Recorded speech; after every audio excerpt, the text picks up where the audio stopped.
Are back for, we had so much fun earlier today with Mr. Dwek, Hammerin Hank Dwek, and Uri Adler, who doesn't have a nickname yet. We now have a part 2 with them because we spent so much time talking about the ins and outs of the RSK tournament. We didn't get a chance to ask them the hard-hitting questions that make this podcast so famous and so controversial.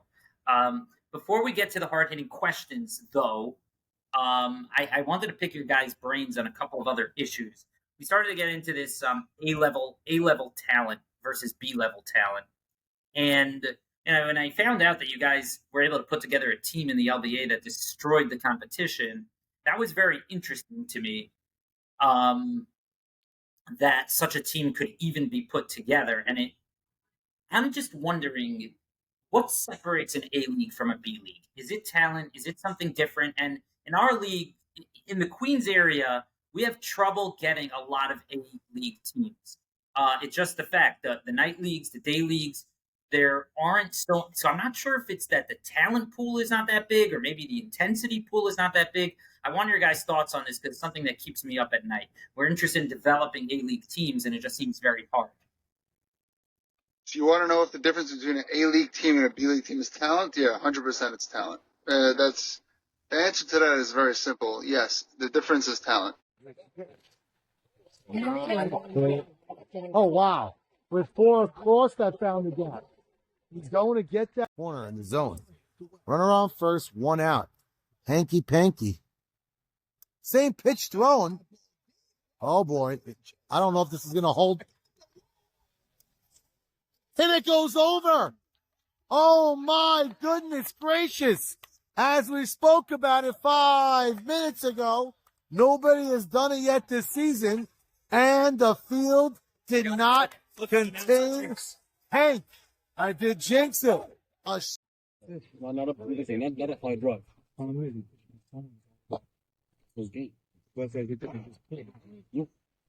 give me the gap that count. I'm standing right.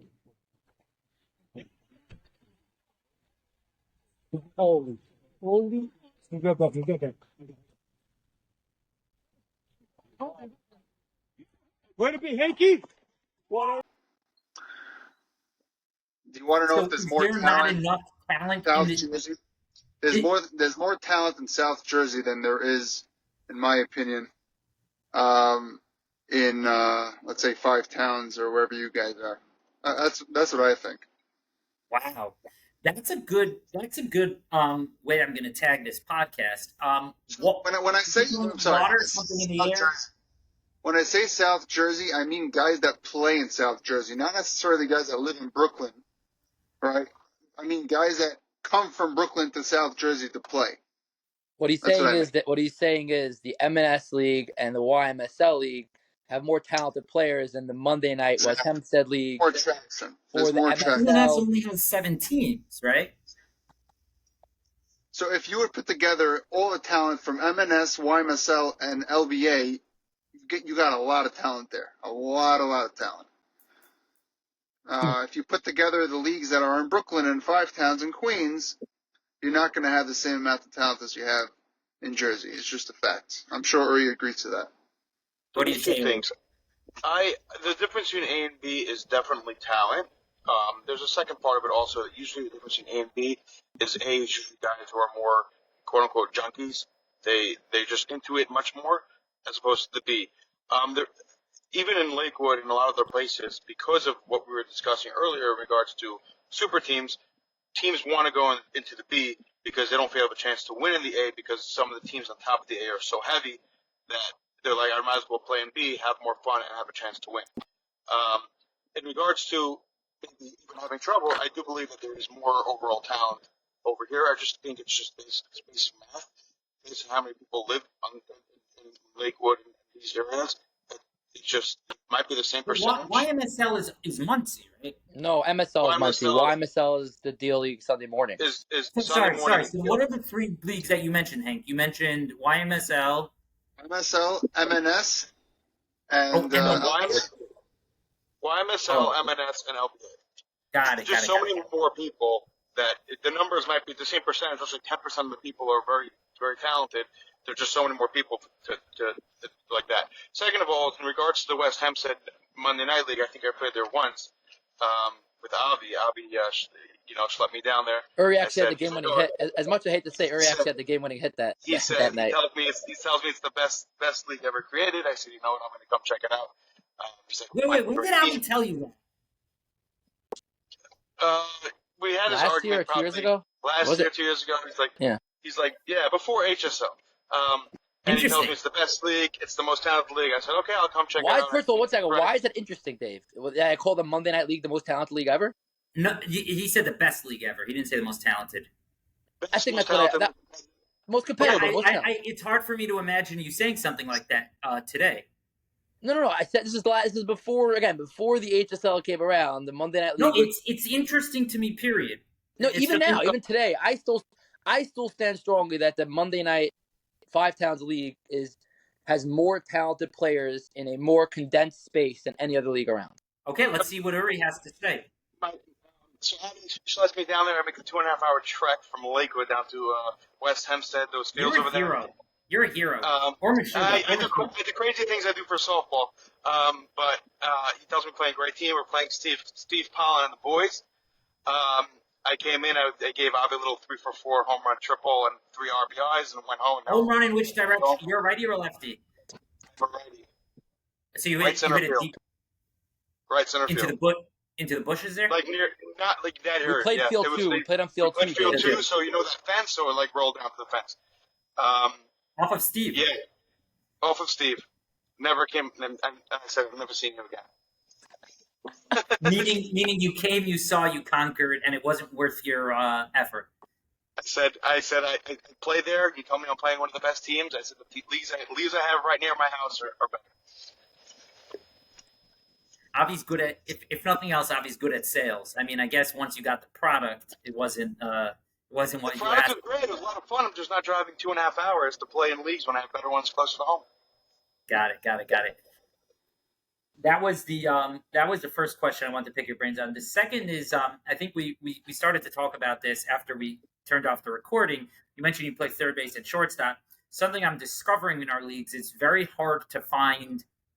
It seems to me that it's easier to find talented outfielders than it is to find talent on the left side of the infield. Why do you think that is? I think that is because I think I mentioned it that most. Well, you mentioned it, but it was after we stopped recording, so I wanted our audience to see this. Oh, okay. I just remember talking about it. Okay. I think outfielders, people grow up naturally outfielders. It's a much more natural. People grow up. So in order for somebody to become an infielder, it takes work, it takes commitment, and it's easier to be an outfielder. So first of all, a lot of talented players are lefties. They don't get a chance to play on the left side of the infield.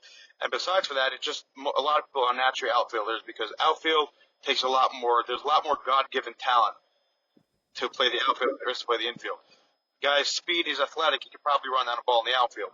In regards to picking up a ball, making an accurate throw, and knowing what to do, especially as a shortstop, knowing where to cut, how to back up, where to move, there's a lot more to it than just someone who's talented and just started playing the outfield. So that's, I think, what the reason for that. It's questionable. He did face some lower tier talent. As what a play by Crash Adler. He goes crashing into the ground with a great diving play to end the inning.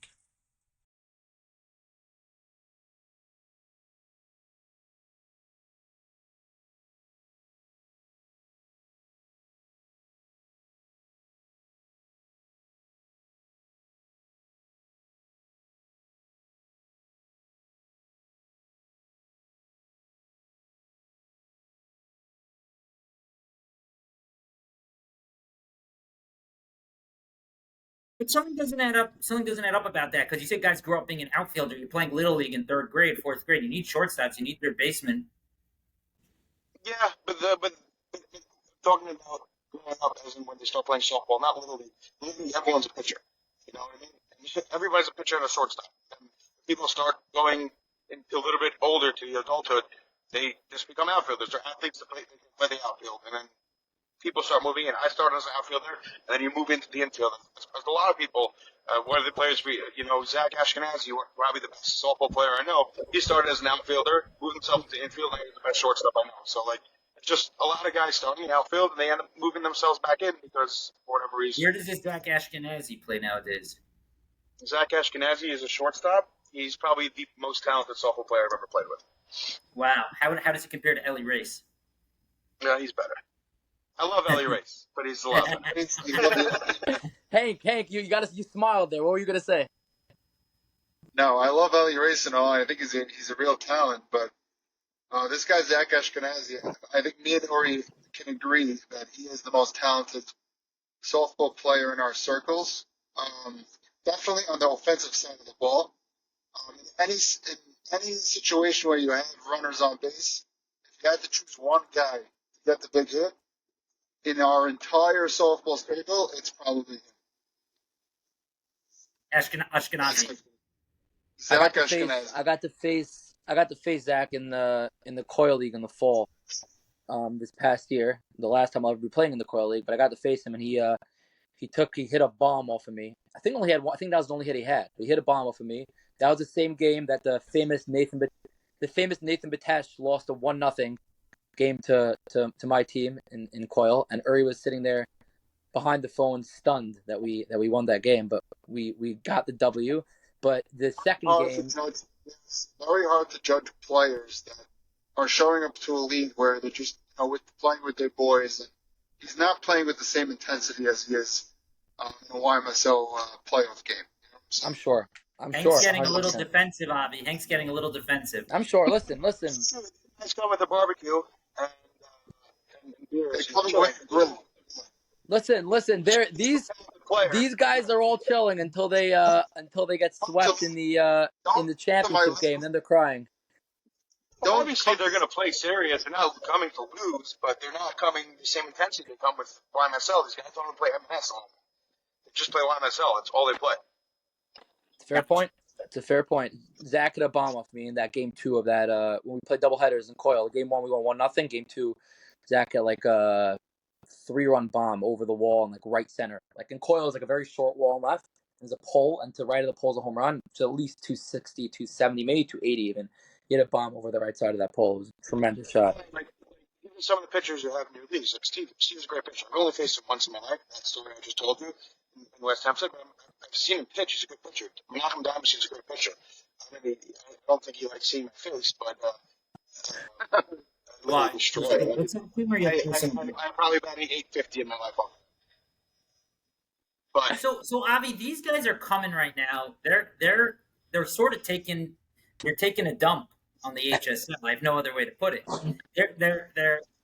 They're saying we send their best. You know Trump says about Mexico, they're not sending their best. We're sending our best, and they're like, your best ain't that good. We're sort of like Mexico, and they're the USA. We're not sending our best, Or I don't know what I'm saying. What I'm saying is they're saying our best doesn't really live up to the South Jersey situation.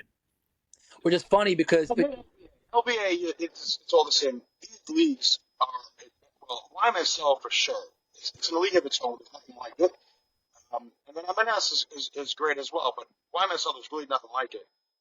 the feedback that I get from my circles about YMSL is in terms of intensity, it's number 1. There's no other league more intense than YMSL. The intensity is through the roof. People play the day of their weddings. It's not even a question. But I hear from the feedback I get is the overall talent of YMSL isn't like phenomenal. The top guys in YMSL, the top 20%, let's say, are all tremendous players. But I see the highlights, I see the videos. I wouldn't say that, I'll give you the example. In the Monday Night League that Uri used to reference, every team and every player, for the most part, 1 through 10 or 1 through 11 in the lineup, it's a battle. It's a fantastic. Now, granted, there are only 4 teams, but every single player is a fantastic hitter. Someone knows they know what they're doing. YMSL seems to be a league where, again, take the intensity out. You have the top 3 or 4, 5 guys, 6 guys even maybe, who are phenomenal, but then the bottom 4 are, There are a couple players who I know play in the YMSL who are No, that's definitely true. And that's part of when you have a draft. You can have lower-end guys.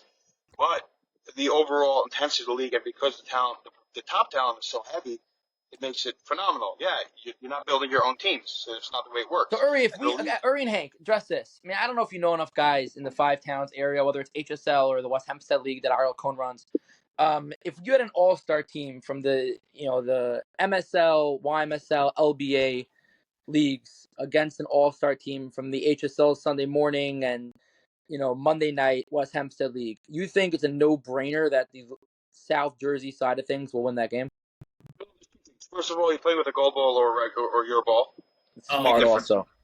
That's It's a right. big Okay. difference. Because I believe the reason why I always hit Menachem Diamantstein well is because I believe that a lot of pitchers, the same way a lot of hitters get, a lot of pitchers benefit tremendously from not having to pitch the gold ball. The same way you say hitters benefit tremendously from hitting a gold ball, the pitchers benefit tremendously from pitching a non-gold ball. Right? That's myself. That's myself. There's both sides of the street. It's the same thing with the hitters. Yeah, the hitters do benefit from hitting a gold ball, but the defense, it's very tough on the defense. So it shows there's a lot of people who are great defensive players when they're playing with the ball you play with, the mush ball we call it. But when it comes to the goal ball, they're not nearly as good. The ball's coming much quicker, right? The ball in the outfield is trending much faster. You Lakewood guys, Sam's son also kept calling it a mush ball. This is like a propaganda campaign. You guys are acting like it's a ball of yarn you're throwing or something. A mush ball. It's a mush ball. I'm starting to buy in actually a little bit because my son, who's 2, he's been really into the mush ball. Like, he won't go anywhere without it. And I'm thinking, if it was a hard gold ball, he probably wouldn't be carrying it around the same way. You're saying it's sort of like for a toddler. It's not actually gold, Dave. I hope you know that, right? No. It's the same as the clincher. It's much harder on the outside, and inside is like wrapped. It has a harder inside, so it's more. He described it very well. He said it's tighter. It's wound tighter. Oh, it's not like those yellow hard balls. Okay, got it. So basically, let's say you're a center fielder with the ball, with the mush ball. I'm shouldn't call it mush ball for reference. With the mush ball, the ball's hanging up, and you're able to run it down. If you hit that same gapper with the goal ball, it's much harder to run it down. So the same way it gives the batter, the offensive player benefit, it's harder to field it.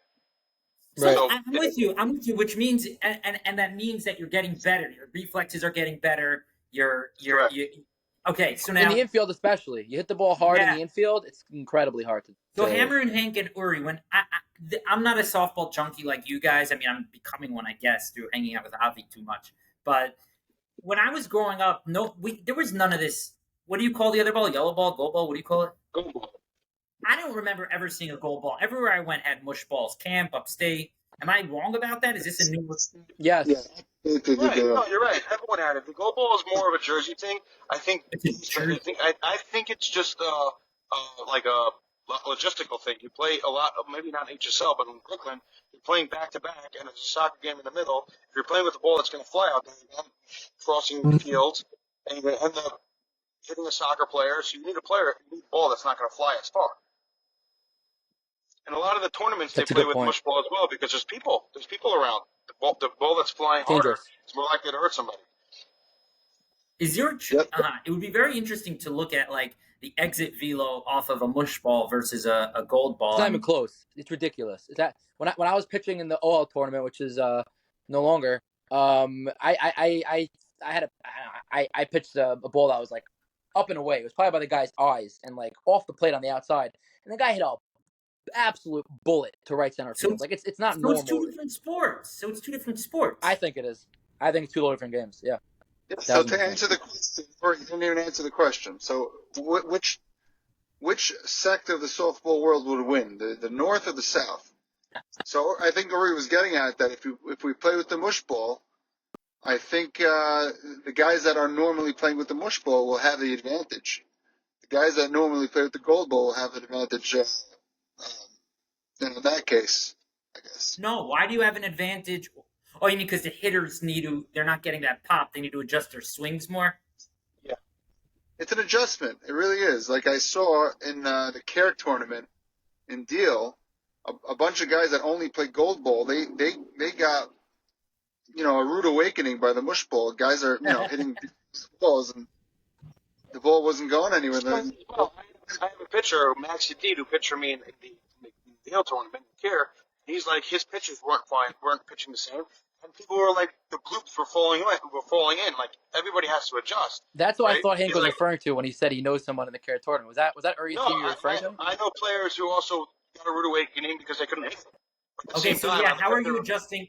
You guys are expert hitters. How are you adjusting your swing for the mush ball versus the gold ball? So it's with the goal ball, you're trying to hit the ball as hard as you can. That's just the goal, because the ball is going to fly. Down on a You got to line. try to if place you- it. Yeah. Yeah. I love hitting with the Not mush ball. necessarily place it. You're trying to get more on top of the ball. When you get more on top of the ball, you have much more success. If you have a line drive with a mush ball, you're good. It falls in front of the left fielder, you're good.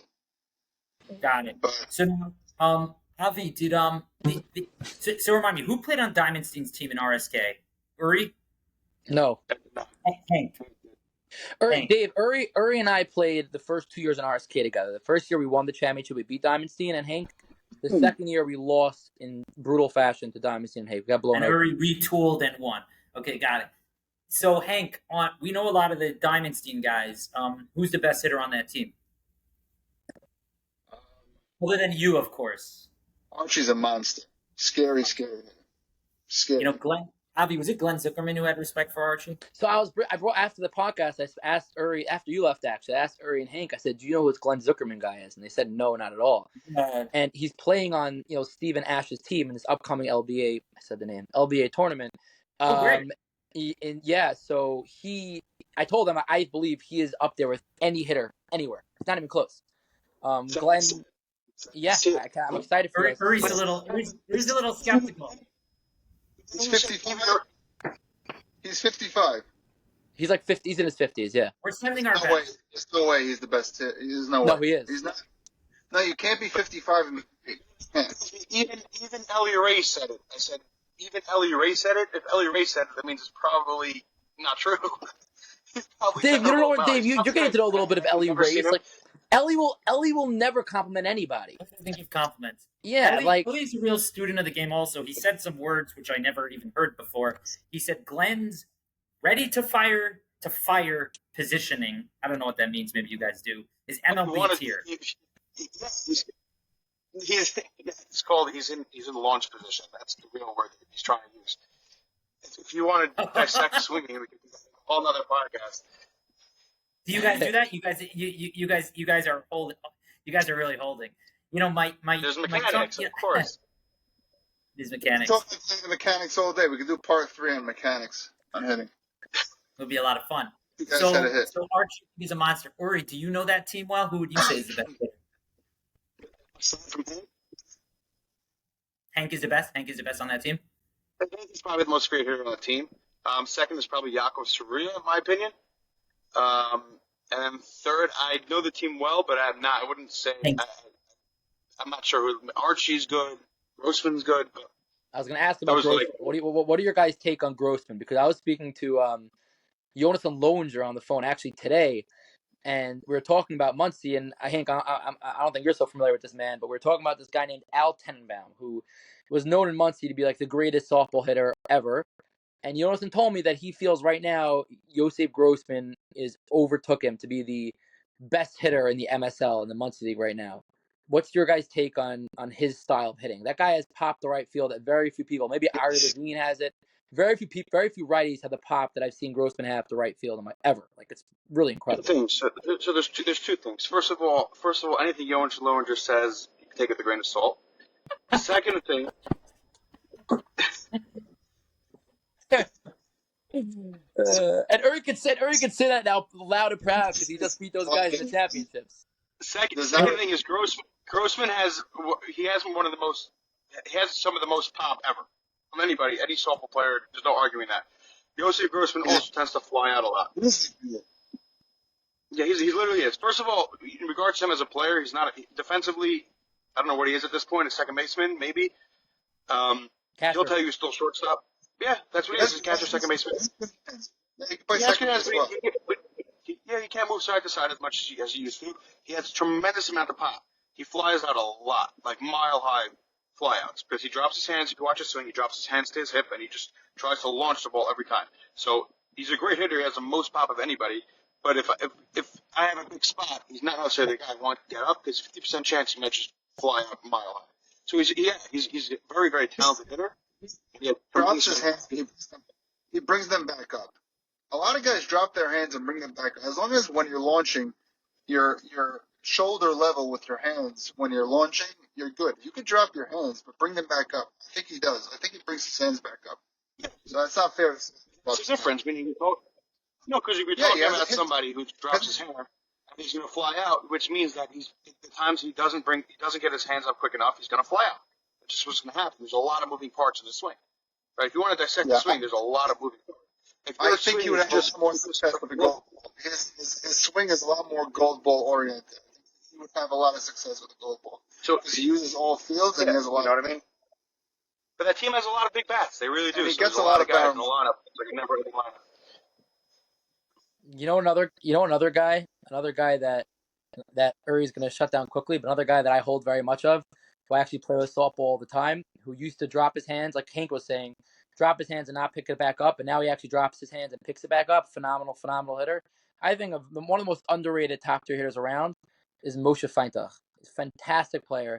He was an all-or-nothing hitter back in the day. He either hit a home run or popped out, and now he's learned how to hit. He hits bombs, all fields, line drives. He cut down on that massive, towering fly ball swing. And Uri's stare. Look at this, Dave. Look at the stare. Uri's shaking their heads. Uri? First of all, I'm thinking, why do you think I'm going to hate on Moshe Feintuch? I think he's a I don't know. hitter. I thought I remember, because of, from Romamu and then from playing in the Muncie League one year, you didn't. No, I just don't. I don't. He's a great hitter. I saw him in the RSK tournament. The guy was lining everything up. His swing looked totally different. He looked phenomenal. But the thing is that if you're going to come to me, like I tell Avi all the time, if you come to me and tell me this guy was a Romamu legend, that means nothing to me. Like Camp Romamu, the pitchers are running up from the outfield, and you're playing at a 120-foot fence. I'm saying, what are we dealing with? And the umpires are clearly if you get a Camp Romamu 7th grader as being the umpire, that's what you can base your thing on. But he's a phenomenal hitter, Moshe Feintuch. I'm not. Hank, are you familiar? Hank, are you familiar with Moshe Feintuch? Do you know who that is? No, I remember from my Romo days, there was a guy that used to hit all the home runs. I think his name is Gabi Neufeld. Yeah. Those are my.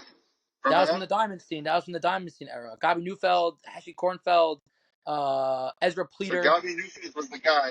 He was the guy that hit a home run in all the interleague games. You were in Romo, Hank? I was in Romo for 2 years. Wow.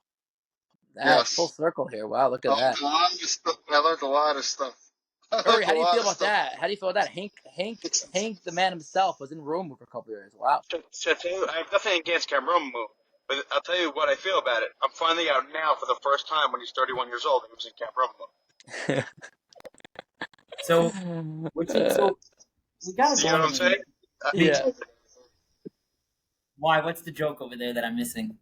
Because Avi Adelman always tells me how good he was in Shul League and in Camp Romamu, and I say, first of all, Camp Romamu doesn't count. It's cant. All the things I just said. Oh, you second of all, Shul League is what is that? Your rabbi is the shortstop. What's Dave, what's the deal? Uri's ripping on the Shul League. The Shul League is arguably, now that I left the Shul League, because obviously in HSL we have a summer league, but before when I used to play in the Shul League, that's arguably up there also with one of the top leagues there are. If everyone's showing up, if it's not everyone away, upstate for the weekend, the talent there is fantastic. So it's called the Shul League, but it is great. At least tier 1 is great. If you're not going to your pitcher, I don't know. You know, it's funny. I'm not, my talent level is not quite there, so I'm able to kind of view these arguments from a little bit of a distance, and I'm enjoying it. I'm enjoying the posturing. I'm enjoying the sort of alpha male, kind of what do you call it, sparring and stuff. But I see Avi's getting with a different podcast recently where Avi was getting defensive. It was with Race and who was Race on with recently? Grossman. Yeah, he was on with Grossman, and they were crapping on your team, Avi, and you were looking at me for support, and I'm like, listen, this is what these guys do, you got. Yeah, so was Uri, by the way. You got to beat them to shut them up. That's Uri in part 1 of this podcast was saying there's only 2 teams that are able to win in the HSL Titan League. I'm like, dude, what the heck? I'm right here. I have a fantastic team. Yeah. So before we go, let me ask you guys a question. You're at some point your game matured from. You're talking about OBBL not really being a league. You're talking about Camp Romo not really being a league, et cetera, et cetera. At some point in your life, you guys that's where you were playing. That's what you were brought up in. Hank, I know you got a late start. There's a certain point at which your game matures, whether you start watching stuff on YouTube, talking to people who've been playing for 2 decades. At a certain point, your game has to mature. When did that happen for you guys? So for me, I did play in camps, and I did play in all these, yeah, I'll go, but then you could go. And I did play in camps. I did play in OBBL and all those things. I don't hit on it as in, that it's not counted in your softball career. I just hit on it as it's not counted in your accolades. It's not counted if you won there. It's not counted because we all graduated, and it doesn't matter that you won in 7th grade. It doesn't matter anymore. Uri, how old are you again? I'm not that old. I'm 26. Oh, you're Avi's age. Yeah. Yeah. You look older. Okay, yeah. He doesn't have a beard. But I graduated probably once I started after like yeshiva, and I started playing, more in the adult leagues. Meaning when you're playing in OBBL is adult, but whatever. I'm saying like camps is more teenagers. You start playing in the adult leagues. You have I'm married and you start playing in the more adult leagues. That's when it kind of matures because it's not about campers screaming your name. It's not about that type of stuff anymore. It's just about playing. And that's when you want to get better and you want to get better. I've been to hitting coaches. I've been to everything. I've been at all. Who coached you at hitting? His name is Kevin James. Me and Hank used to go to him a lot. Different story. We could get into him if you want. I stopped going to him. He was a professional softball hitting coach? Like he was a Division I baseball player. But he knew softball? He learned softball, yeah. He coached up like some of these guys who played in the Olympics.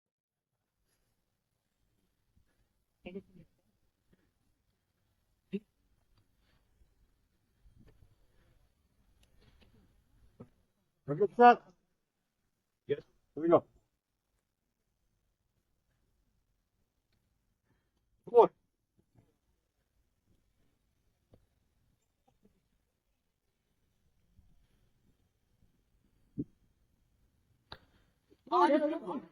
There is nobody there.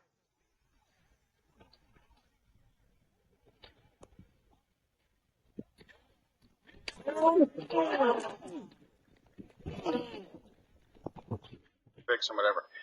Oh, wow. All right, Hank, what do you have to say? So in terms of maturity, I got thrown into the fire when I started M&S, like 21, 22 years old, like right before I got married. And the amount that I learned over the years, every single year, every at bat, you learn something new. So like, I was far from being a great hitter when I started. And every single year, I got better and better. And I think I can say confidently, I'm 31 years old right now. I actually was able to take my game to the next level of hitting. After all these years, it took me a long time to figure things out. For a long time, I was a notorious fly ball hitter. I just hit a lot of long fly balls, and they were never long enough. I had like warning track power. Yeah, Ellie Ray. I was never able to use the whole field. I was never able to touch grass. I was just, a fly ball. And over the past couple of years, I made a couple of adjustments in my swing, all self-taught, by the way. And I was able to take my game to the next level. It's that simple. Where did I'm mostly concentrating on my bat.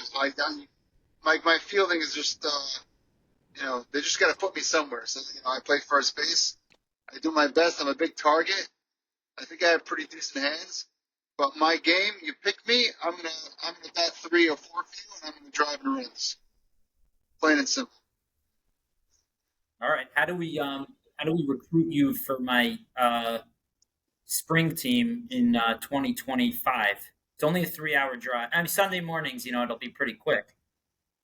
So I'm learning by myself. Yeah, Dave, I was gonna say Sunday morning YMSL. You would have to be you'd have to be crazy to even entertain the question of asking them. That's why there was one Sunday where I was on that King Venture chat in the beginning because I was helping them with the rules and different logistics. And I see Hank Dwek put in for a game, and I messaged Hank. I'm like, "How are you playing? There's the YMSL. Like, what are you even doing?" It's like, "Oh, there's something with the township or whatever that there wasn't a game this week, so I'm able to play." I was like so caught off guard. I'm like, "How's that?" Like, How long was the drive for you, Hank? What was How that? long was the drive for that game? I think it was like 2 hours. HSL game. 2 hours and That's 15 wow. minutes, man. Wasn't so All right, bad. we got to wrap. I got tried convincing Uri to come. He didn't come with me. Dave, hit us with your hardest questions. Go. 5 seconds to answer. So you do that at the end of every podcast. Yeah, Dave, why are Yeah. you copping out now? I was gonna say, what's going on? We do it But all. the I don't know why it's not working as well. I don't know the problem is we don't know as many. We don't know who. We don't share the same amount of players. What's Avi Adelman's biggest weakness as a pitcher? That's a good one. You want to go first? I don't know Avi well enough. I faced him twice in my life, so all I know is that he screams when he throws the ball and throws me off. That's about it. That's probably his biggest strength, to be honest.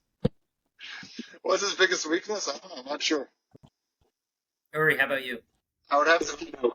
Go ahead, Uri. There's two. One is up there.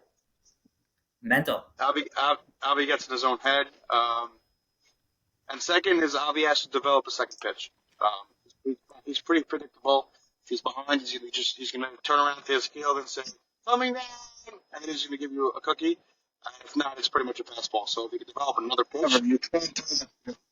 Don't do that. that would be. Don't do that. Can't do what? Diamantstein does the same thing. You can't tell the batter what you're throwing. You tell me what you're throwing, I'll hit a rocket. You tell me what you're throwing. But then what if he comes in with a Okay, here's a fastball? tough question for you. You guys don't consider Menachem Diamantstein tier A talent? I do, He 100%. is. He is. 100% do. I happen to love hitting against him, and my team happens to like hitting against him. But he's definitely up there with the better pitchers, 100%. Have you guys seen Yossi I think Avi is tier 1. I think Avi is tier 1 also. He's probably from the bottom of the barrel in tier 1 in the tier 1 league. But he's a tier 1 pitcher. He can get top talent out. I'll say this about myself. If you put a golden field behind me, I could dominate a team just as much as the best pitchers out there could dominate a team. Where I struggle.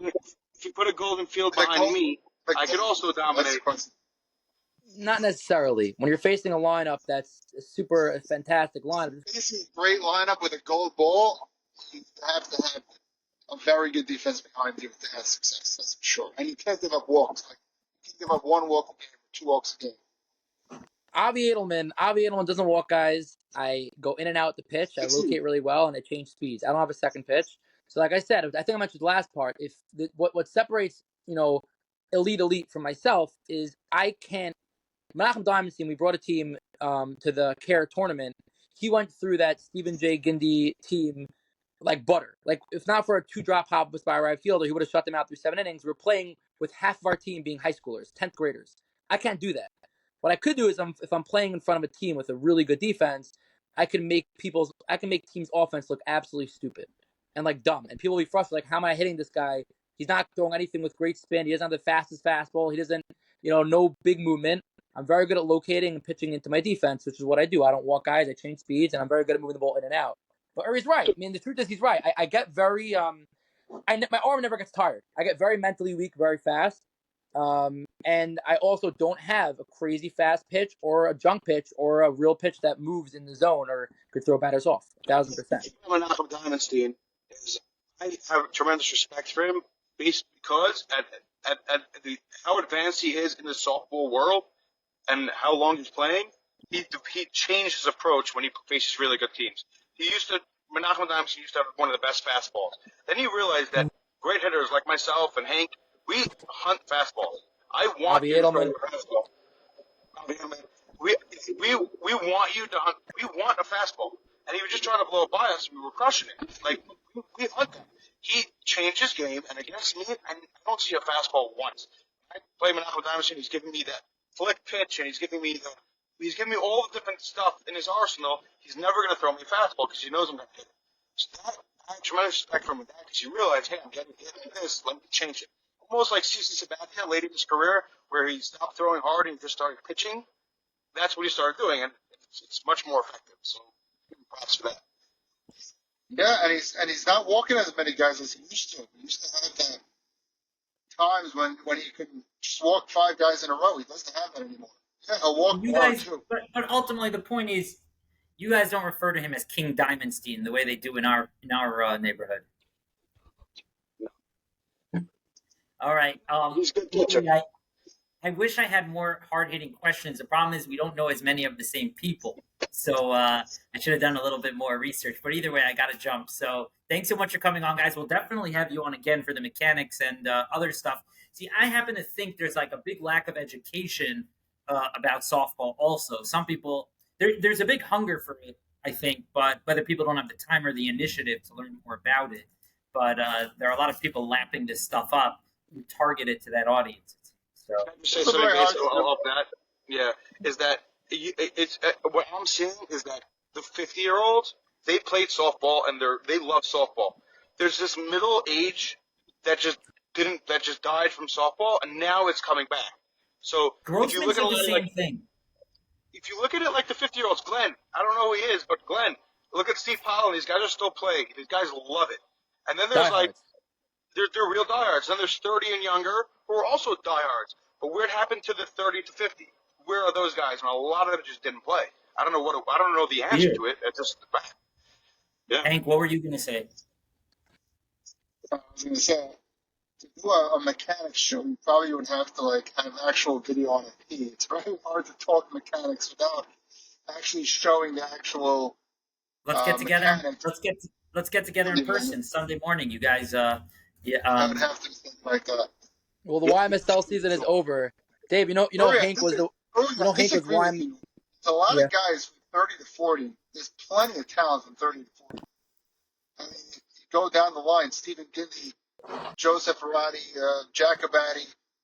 There's tons of them. I was actually going to ask that. That's in the SY world, though. That's in the SY world. Okay. I was going to ask that, Dave. Let me ask one question. I was going to ask that to Uri and to Hank. They're both, what's the word? Like, they were both praising majorly Zach Ashkenazi and his powers. But I also know they both have a very, very strong place in their heart for somebody named Stephen J. Gindy. Gindy or Ashkenazi? Who are you taking? One game 7 of the World Series. You need to pick one player. Shortstop. Who's your shortstop for that game? Stephen J. Gindy or Zach Ashkenazi? Not even close. 1, Zach. 2, 3, Zach. It's easy. All right. Zach. That makes me feel good. That makes me feel a little good. No, but I got to bounce. One. MC is a player that Sammy mentioned on his podcast. I think because he has. Are you giving Michael the time of day right now, Hank? Is that really what you're doing? There's another podcast. I didn't want to, but Which podcast is this saying? Which podcast are you referring to? Sammy. Oh, asked him who what he is? thinks the best player is in the softball world, and he said MC. Yeah. Michael Cohen. Yeah, he's incredible. I take MC over Steven in the draft any day. What about Ashkenazi? So I think Zach. MC's a shortstop? No, center fielder. Oh. No, and then there's other guys. There's guys like Joe Greenberg, who's incredible. Who's the other player? Who's that other shortstop on the team that won the CARE championship? He's a phenomenal player too. Phenomenal fielder. Yeah. Sammy Soroya. Isn't he on your team, Murray, for the LBA thing? Really got to stop, so I'm just going to leave. Yeah. You guys can keep talking. He's a No, we're defensive good. one. Soroya's guys. defensive. All right. Thanks again to Addictive Ads for sponsoring. Bye, guys. Yeah. All right. We are live for the 25th episode of the Let's go podcast. We got another big time podcast here. We have two players from the what do you call it? South side, Jersey. What direction is that? We got two. What is it? South, right? The south side of the softball world. We got two massively talented and big names in the softball world that we're super glad to have on. We got Hank Dwek and Uri Adler. Should be a lot of fun. Hammerin and Hank Dwek. Hammerin, Hank Dwek. Should be a lot of fun. This podcast. We got We got a lot of strong feelings on a lot of different things, and we can't wait to share it. But before we get to all that, we have also a wonderful sponsor that David is going to tell you guys all about right now. We are proud to be sponsored by Addictive Ads.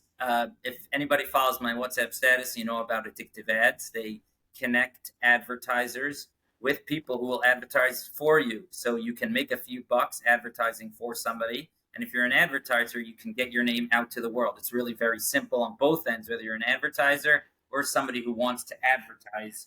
You can advertise with Addictive Ads. It's all over WhatsApp. If you haven't seen it yet in South Jersey, you will soon, because Addictive Ads is growing every day. So we're thankful to Addictive Ads and Jake Byrne for sponsoring. So let's get right down to it. We were talking about what is this podcast, and it was an HSL podcast. Then we had Sam Sutton on, and he ran leagues. But now we're very thankful to have on stars from the Jewish softball area. And we have Hank Dwek. We have Uri Adler. I've heard a great deal about both of you guys. Who's older, by the way? Hank is a good few years older than I am. All right, so I'll start with you, Hank. Thanks for coming on. My pleasure.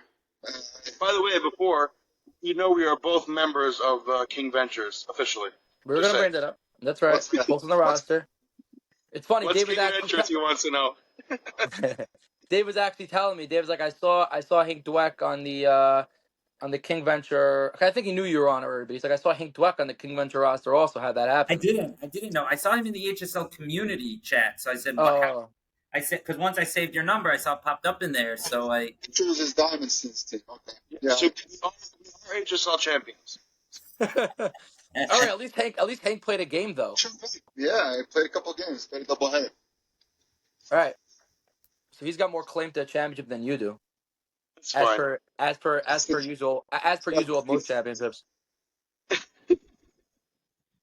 Avi, show everybody your hat real quick. Head down, show everybody your hat. See, Avi has the regular RSK hat.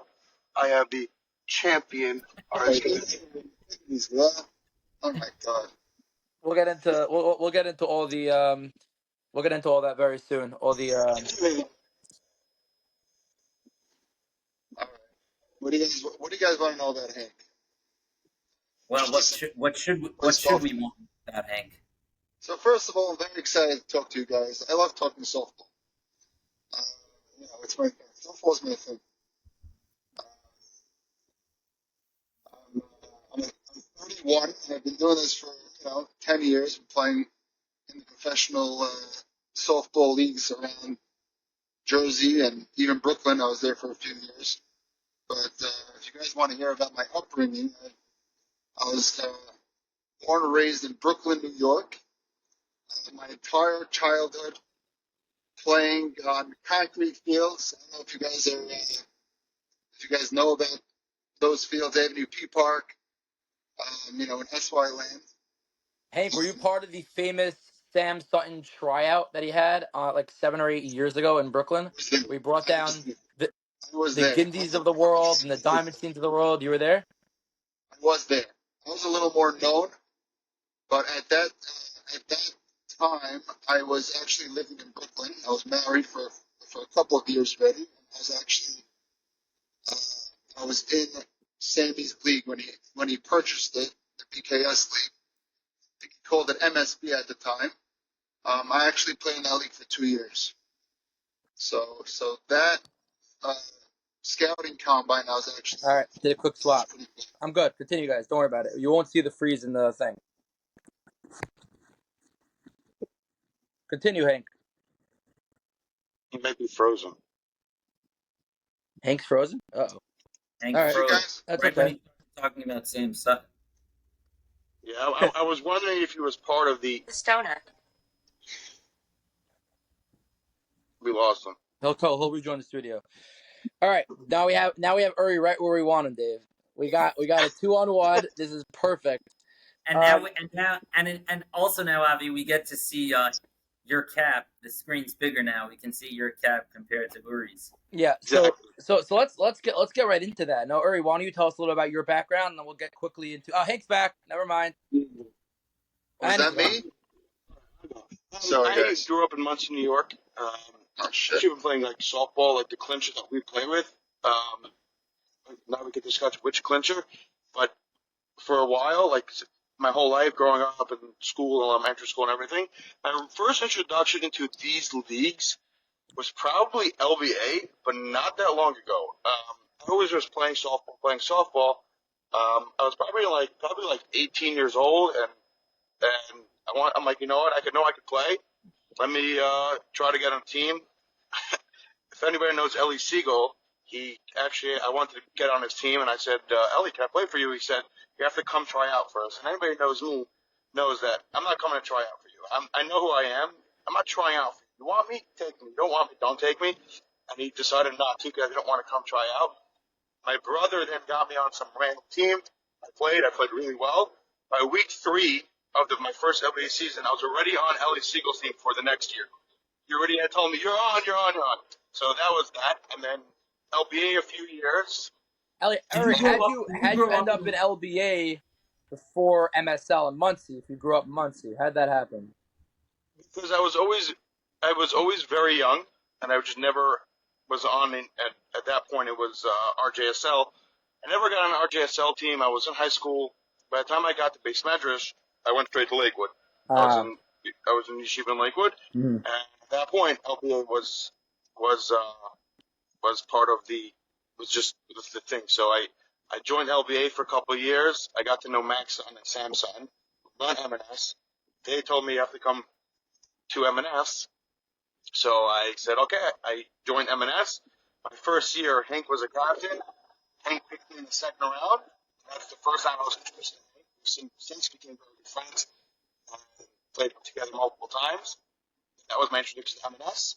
And then after 2 years of M&S, I joined YMSL. I was there 2 years. And my third year of M&S, captain. The rest is in the tournaments, obviously, and everything like that.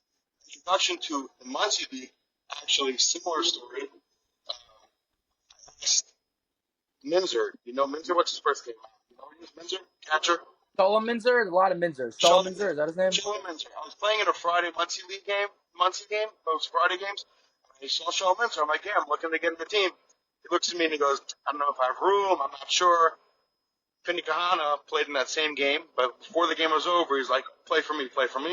And now I'm with whatever it's called, Ticket Professor Skyrock, that team. But he also whiffed the opportunity to have me. I want to just jump. Yes, Dave, I do see him. I want to I don't just. see him. That's Okay. fine. He's there. I want to jump in, or I want to touch on a point you said. So you said that you were playing in M&S now for a few years, and this is your first year as a captain, correct? That's correct. And if I'm not mistaken, is Hank on your team? Hank. I drafted Hank. Okay. And if I'm also not mistaken, I think who else was on your team was a fantastic player, who at least that I know. I watched a couple of the highlights last night to prepare Do for we have today. Nutty Auerbach's on your team, great player. So I'm just curious what the record of the first ever Uri Adler captain team is and what place they are in the league. Currently 2-6, the bottom cellar of the league.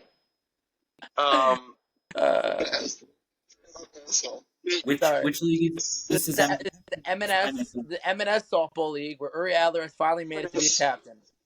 Sam Son, we're 2-6, bottom of the league. Our team has been through like ups and downs like crazy. One second, Uri, I haven't haven't finished yet. So when I was going through the highlights yesterday, Dave, I did notice that at the end of game 1, there was first and second or bases loaded, 2 outs, down by 2 with Uri Adler at the plate.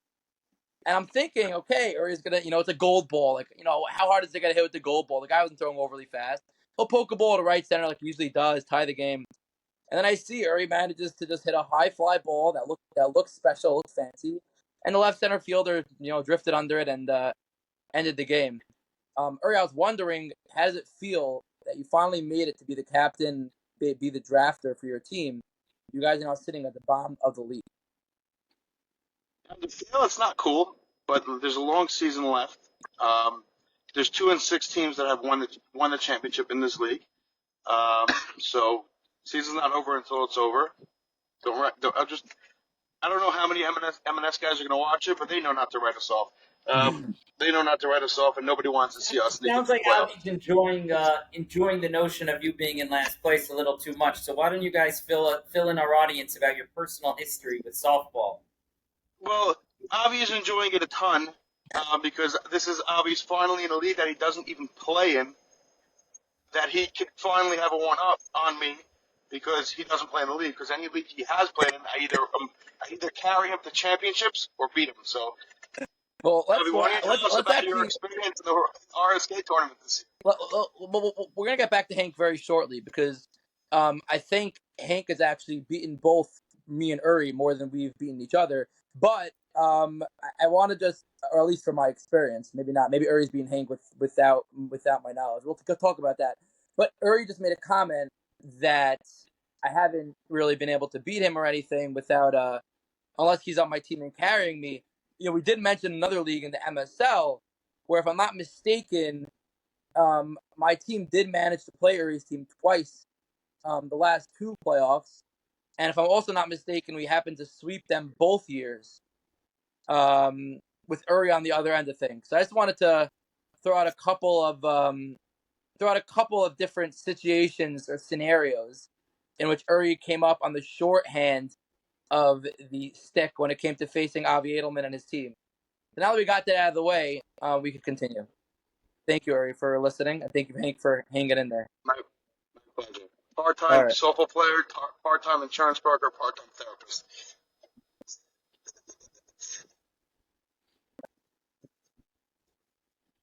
So I got Dave, cut you off there? before when I was Yeah. I was talking about my softball history. I have actually a very similar history to Uri in the sense that I got started very late also. Obviously, I went to a very yeshiva when I was growing up. I went to Atera. They didn't let us into any of the school leagues that, the other not from sect of the SY community were able to play in. And it hurt my development growing up. Like, I was only able to start playing competitive softball only when I was like 20 years old, 21 years old. What hurt your development? For those of us who don't know the SY community, so well, can you spell that out for us a little more?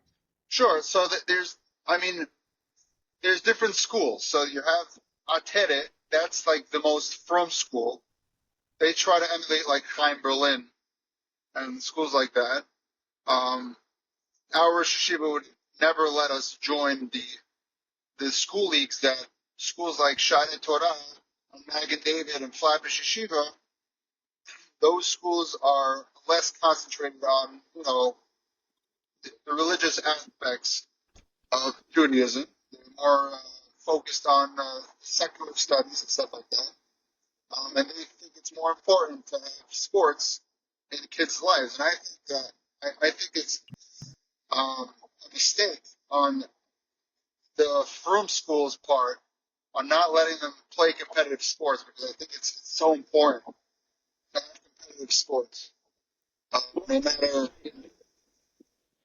Just from like a religious standpoint, I think there's a healthy balance between that. But meaning to being full-fledged, have a high school team to having nothing. There's like a good in between. Is what we do now is play recreational ball that we're very, very into. It's a very healthy thing.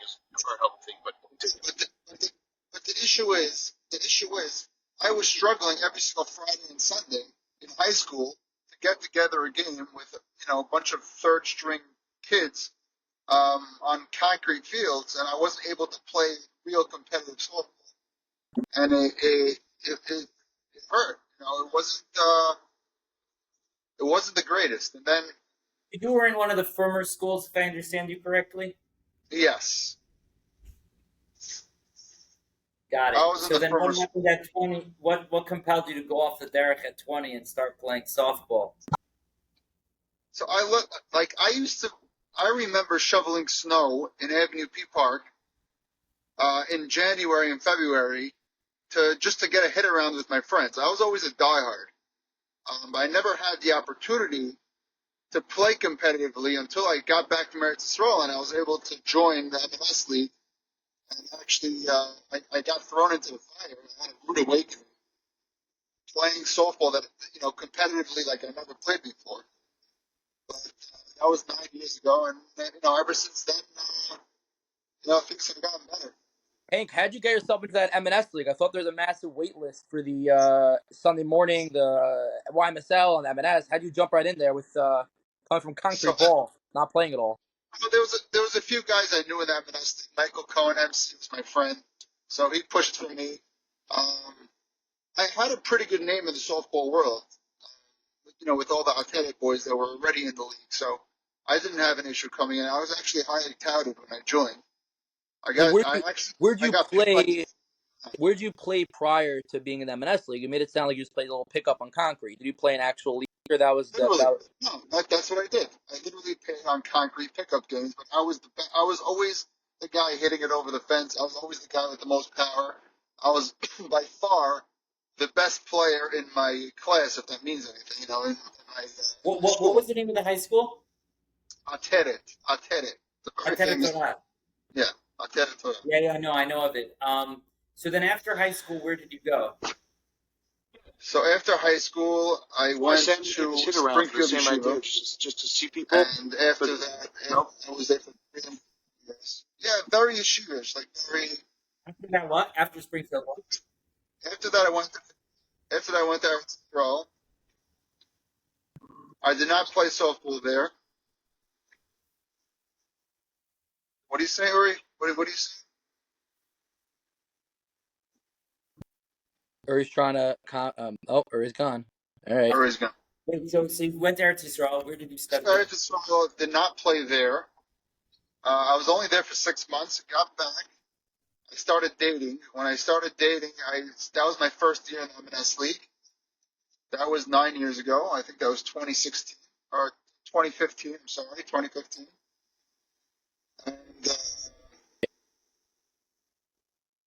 And ever since then, I've been playing in the M&S League, and then everything else followed. I played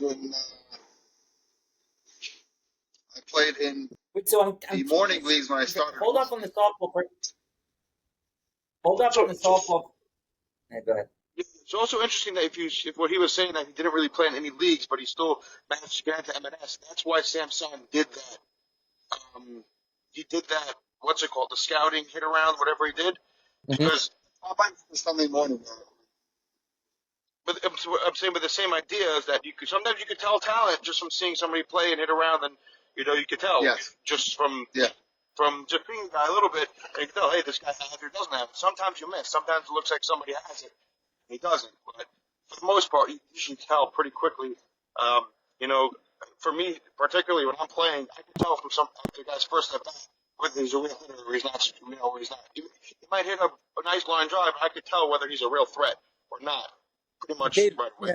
Maybe that's something we should consider, Dave, especially if we, as long as we consider, continue to do this style of bring your own team. Maybe we should consider, because for our fall league, for example, right, our HSL Fall Night League, which Uri Adler made his way on that. Anyways, so for that, Uri Adler made his way what? Onto the free agent chat, and he always finds his way onto every free agent. You never know. So we have over. More chance. I want to go into my contact of Avi Edelman, go into whatever chats, mutual chats, and just see as many as possible. Because the ones that I'm the admin of, I may see everybody in admin except for Avi. How many mutual chats are you in with Avi? I can check, but let me see how many. Let me just tell you what I do when I'm the admin. Basically, I'm in 63. I'm in 63 mutual chats with Avi. Everybody in admin except for Avi. And then I make admins only can talk, so basically everybody's allowed to talk except for Avi. That's what I do with all these chats. Are you able to mute one person? No, you basically make only admins can type, but I make everybody an admin except for Avi.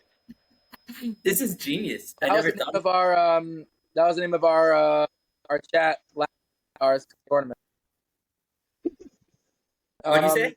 That was the name of our chat for RSK tournament last year when before the incident happened in February time. Anyway, yeah, go ahead, Avi. No, so I was before February. Well, not you only found out about it. You only found out about it in February. Not to my ears. Anyway, so what I was saying this out because we are still technically a podcast, is maybe it's a good idea to do some sort of tryout, especially for the players who, we don't, who we don't usually, we don't know who they are. Because, like, we had a few players this past season in the spring and in the summer that told me they were solid players or good players. I put them on a team, and they didn't know their head from their toes. Like, not only were they not so great, they're absolutely dysfunctional. And it could ruin teams because teams are joining the league to be competitive and to play. And then I add a player onto their team who's absolutely dysfunctional and then creates chaos. What do I do with that guy? Do I kick him off the team? What do I tell the captain? So it may be a good idea going forward, Dave. Like right now we have over 25 players on this free chat that I have for the fall that all are legitimately interested in joining and all tell me that they're legitimately solid players. I don't know half of them. So maybe we should do some sort of thing like that. Rule number one is you can never trust a guy on his own talent, softball talent. You can never ask a guy, are you good? That never works. Never.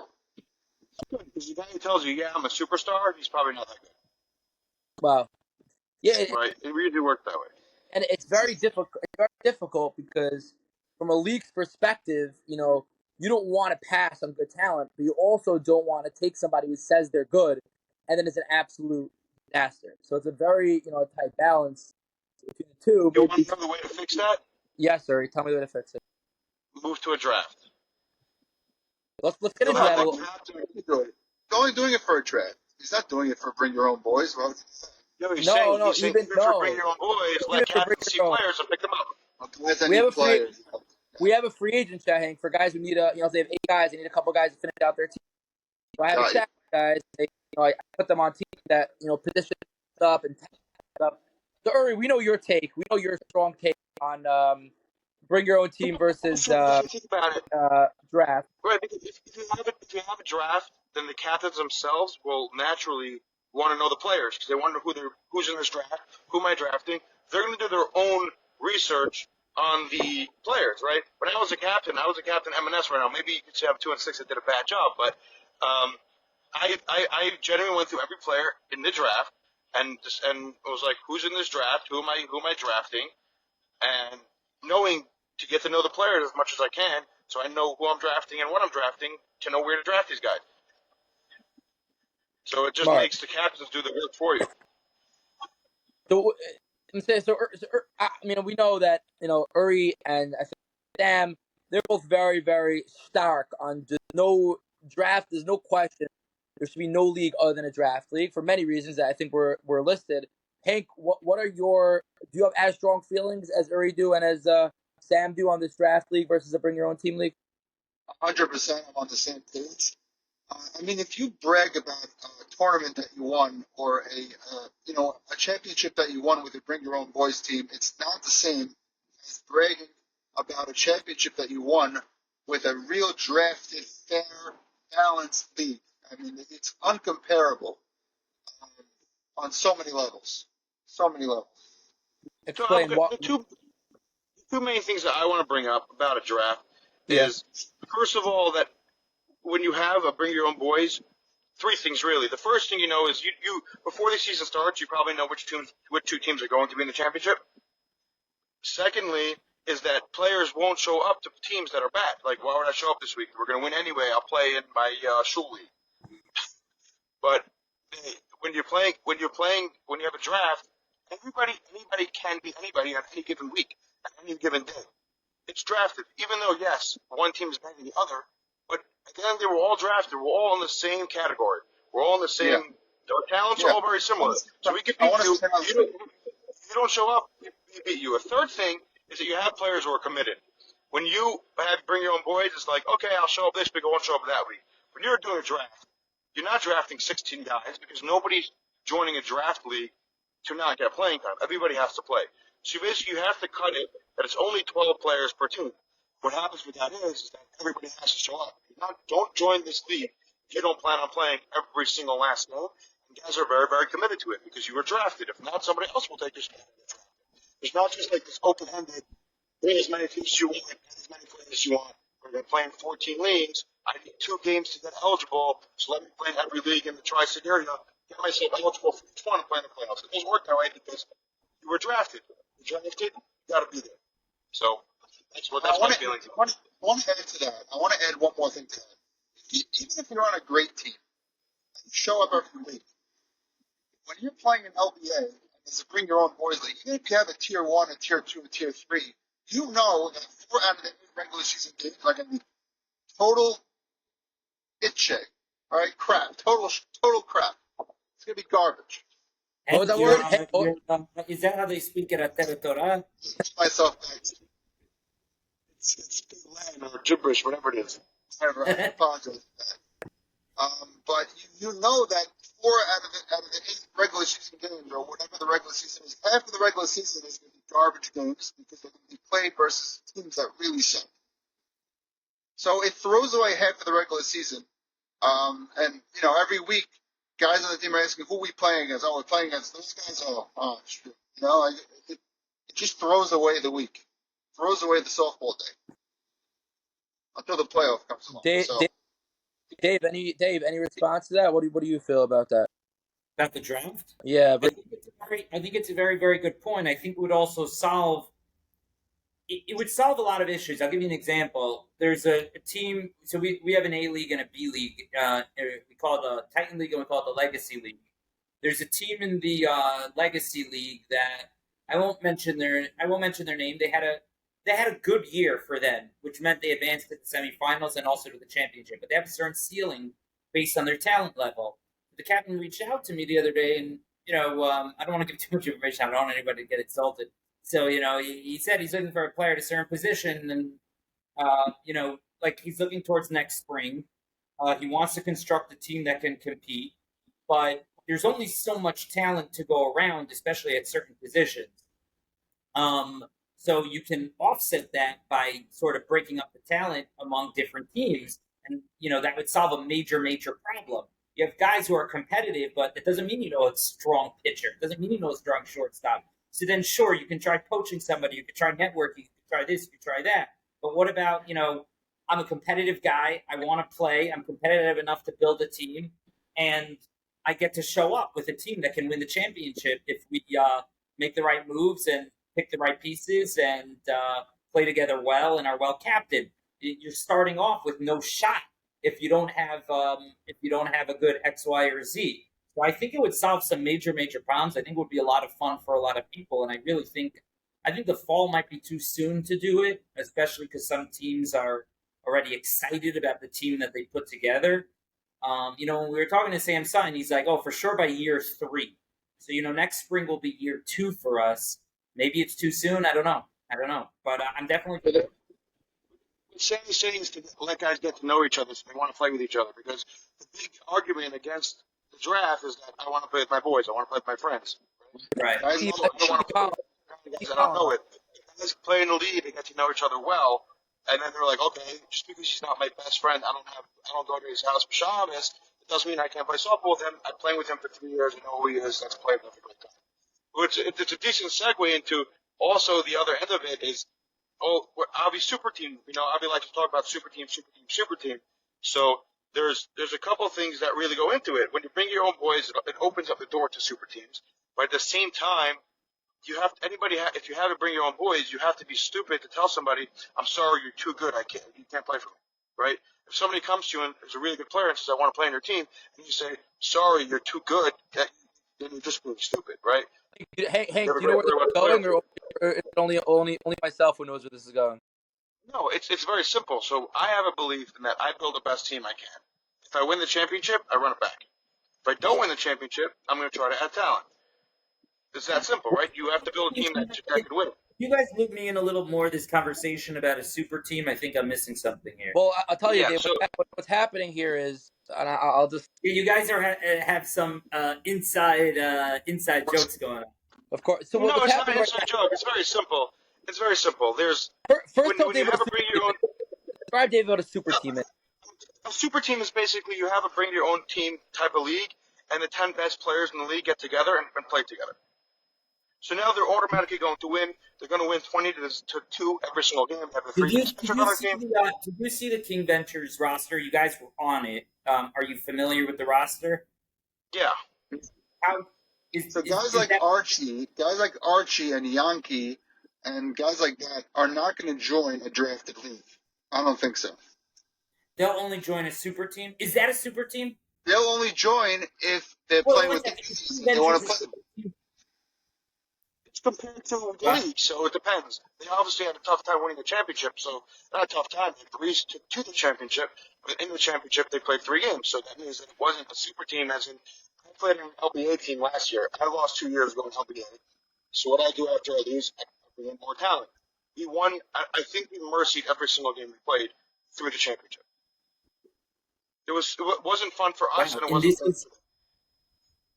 in LBA. Do they have this idea of an A league and a B league? They have They 3 have tiers. 3.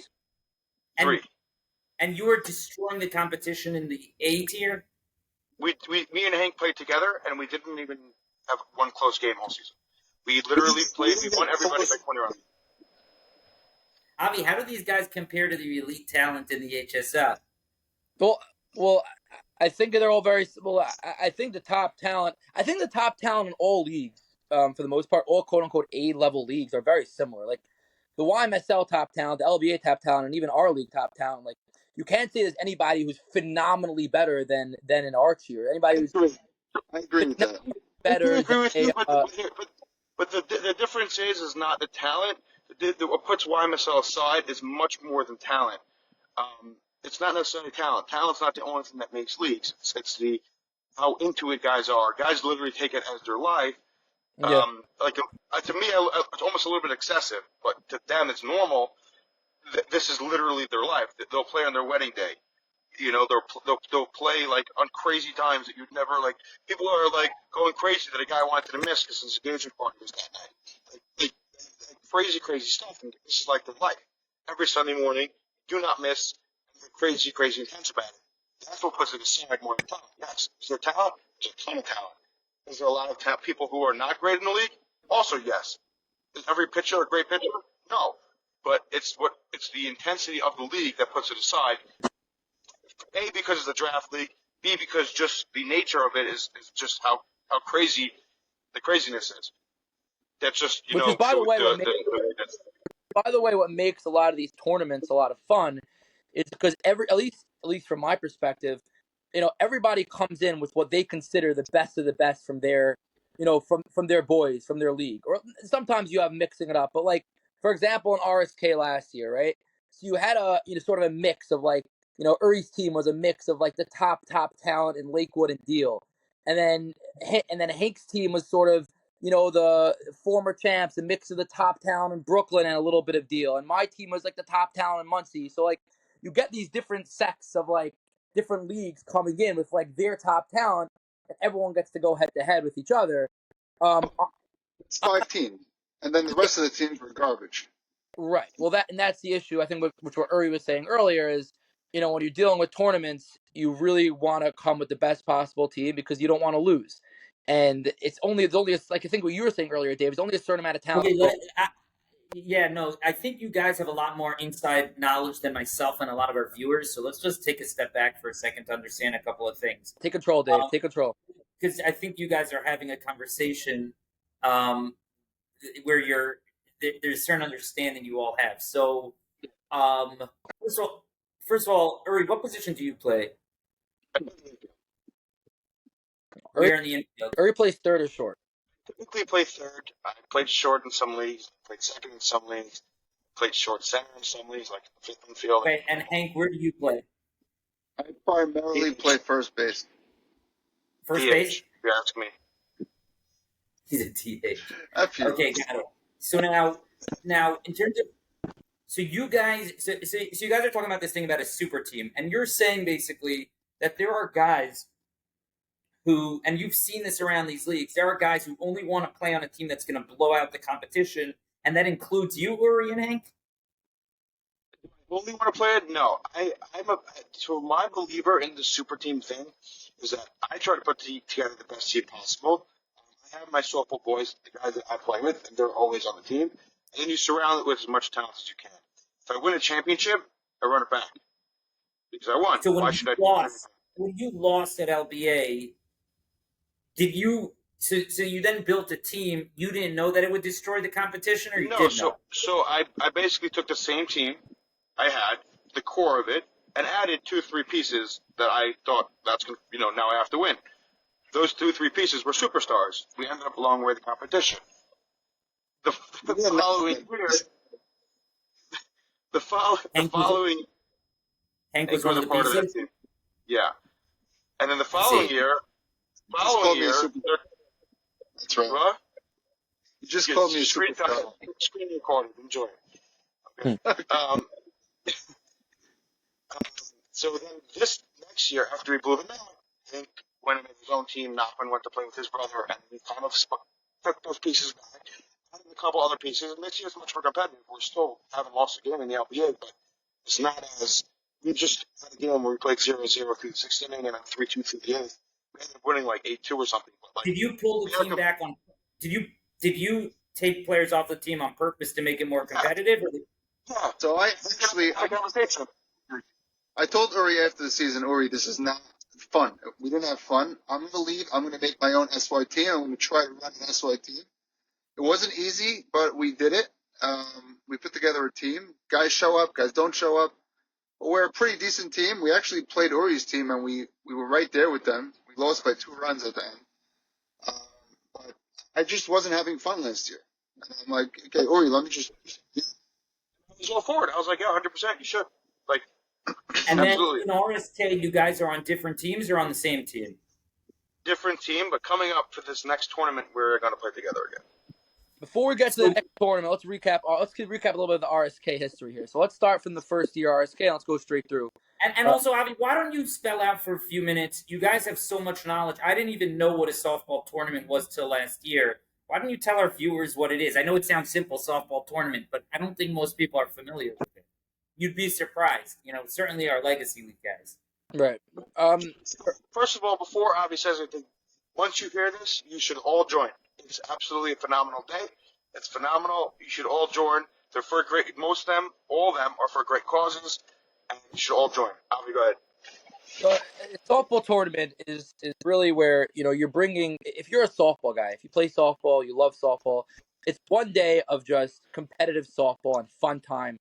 You're with everyone you know, which is great because you have people there from all over. So you're running into people that you didn't even know, like where are you coming from? Where are you coming from? A lot of friends that you don't get to see at all because they're living in somewhere in New Jersey or somewhere in Staten Island or somewhere in Brooklyn, and it's everyone coming together. The structure is it's 3 games you play to get into the playoffs. Most times everyone makes the playoffs, and then in the playoffs you have a semifinal, quarterfinal, semifinal, championship, and the most competitive, the best wins. Is 2 different leagues, 2 different tiers. This past year in RSK we had 2 tiers, which really helped a lot to try to sort of even out the competition. But it's basically a mini season within one day instead of having 6 to 8 to 10 regular season games and then playoffs and championships over the course of 3 months.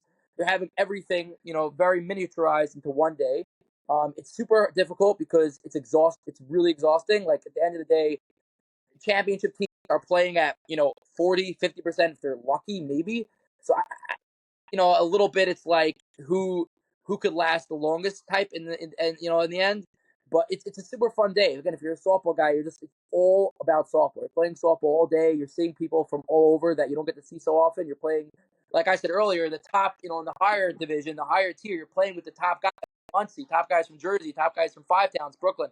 Everyone coming together to play one day of softball is just phenomenal. So that's the basic structure of a tournament. Basic idea of it is that it's a full season compact into one day. Starts in the morning, goes straight to the end of the night. And the second thing is that even if your team is not great, the amenities they have by these tournaments are phenomenal. So even if you lose, it's not like you're losing and sitting around. They have amenities, they have other things, food and whatever else they have by these tournaments that people enjoy. But it's the thing. What I'm going to swing back to is that if you watch Sam Sutton's podcast, which everyone should go back and watch it. What's so great about YMSL, which is this new Sunday morning deal, is that if you also watch Grossman and Race from last or 2 podcasts ago, watch them as well. They're saying that there's something about a tournament that's just super competitive, that it's better than any league because you can't keep that competitiveness throughout the whole entire season. So YMSL somehow figured out this formula that they have the tournament They have the tournament competitiveness Perfect. throughout the I whole get it. season. Yeah, perfect. Dave, Understand? Dave, weren't you present at the first RSK tournament? Didn't you stop by for a little bit? Yes, but it was 100 degrees. I had a newborn baby with me and a recently given birth wife, and I was not able to really. I was there for about 15 minutes before we had enough. So I didn't properly get to enjoy the amenities like Uri was talking about. And I certainly didn't experience the competition because I wasn't part of it. I was just intrigued. That was the first time I'd heard of a tournament. You know, I'm pretty new to the softball scene within the last 5 years. And I was just intrigued that people want to play all day in 100-degree heat. It was astonishing to me. But for the real adrenaline and competition junkies, it's clear that this is where it's at. Yeah, well, it's even more than that. I think some guys, especially this past year in RSK, where they broke it up into 2 tiers.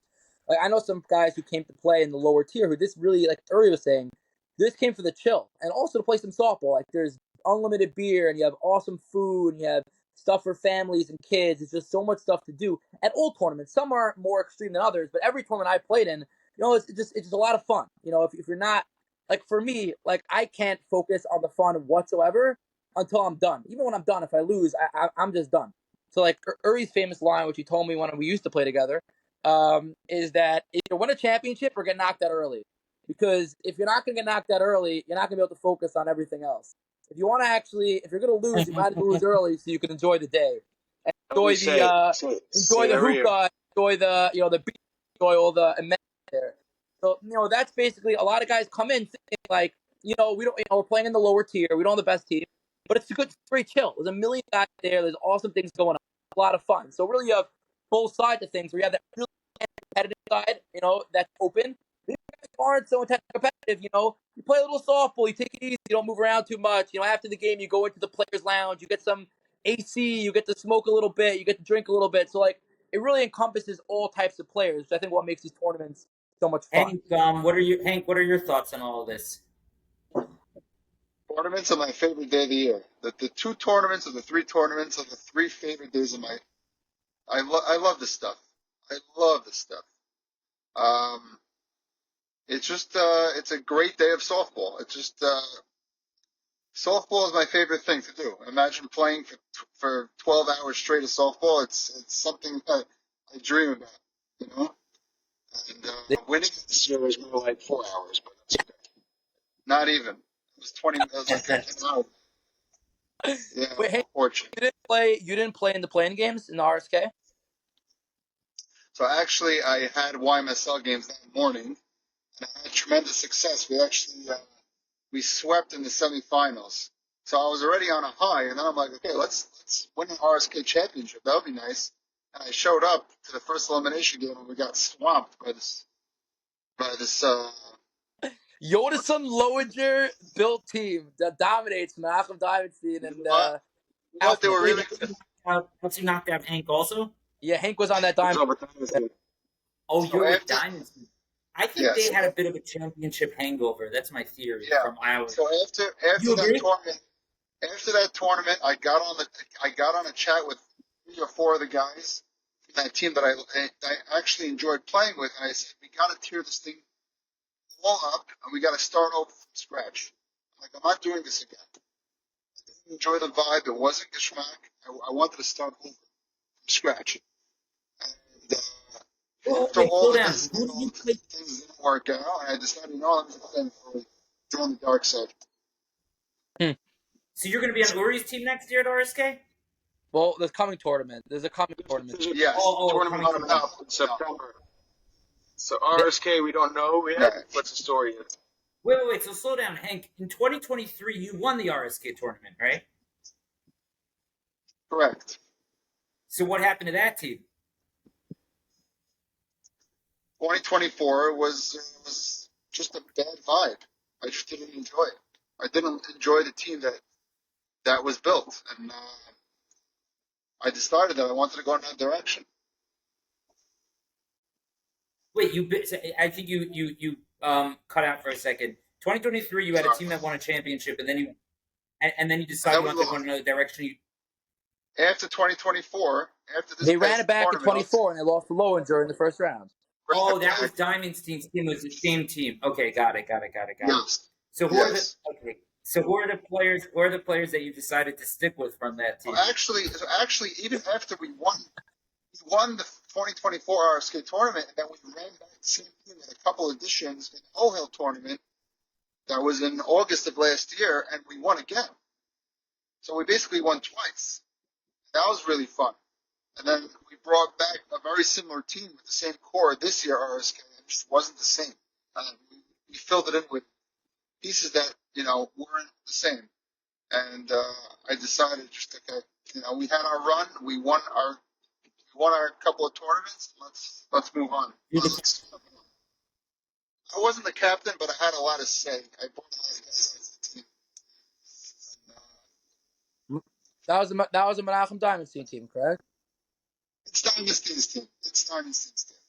Now, I just want to understand, compare the talent level because I have a general sense of the King Ventures. So, Avi, Hank's team in the RSK, was it better than the King Ventures team that played? Yes. It was better. Yeah. So then you're of the Very opinion similar, very similar but better. I mean, there was a lot of overlap. You had Archie, you had Yank Itzkowitz, you had Grossman, you had Diamantstein, you had Kaufman, a lot of the Race. same guys. Then you had guys like Race. What? Ellie Race. Race was on the team as well. Ellie Race. Well, who are you taking at first base? Hank Dwek or Avi Nenner? I love Avi I don't Nenner, but you gotta watch Hank Dwek play. I'm saying it's a monster. Avi usually watches. You guys know Avi Nenner? Yeah. Avi's an awesome guy, phenomenal player. And I'll say this much: once you're very talented, it's very hard to say you're gonna make it or break it with one guy over the other. I haven't really played much with Hank. The only experience I have with Hank is beating him in the first ever RSK tournament, and then losing to him in the second RSK tournament. When my wife was 2 days overdue. You actually hit me well in that championship. I was the only guy that was actually hitting. That's true. That's went true. to sleep. Who hit that big shot down the right field line, that first RSK championship, that a right fielder made a crazy, fantastic diving catch, which saved the game for us at that point. Yes, that's Sperling. We definitely went Sperling. He's not gonna have that power down the right field line. I forgot who it was. Big lefty. Big tall lefty. Yes, the guy with the beard. The guy with the beard. Yeah, who is that? Yes. I haven't seen him since. He's a Chabad guy. He's actually a good hitter. Oh, really? I forgot his name. So I haven't had much experience with Hank playing together. I'm saying other than really in the tournaments, but I did get a little sucked into the Sam Sutton highlight reel, so I see Hank playing all the time, even though it is a gold ball. Avi Nenner is a fantastic player. They're both fantastic players. I'll leave it at that. Hank is Hank's elite. He's part of the elite chevra in the softball world. Avi's great also. It's just like I said, once you get to that talent level, it's very hard to really say, one guy is so much, above the other guy. So you're putting me into a tricky spot here, Dave, because we need Avi Nenner to stay strong with the HSL and help. Another tricky spot. Yeah, I got you. Another tricky spot to put you in because I'm just trying to gauge the talent here.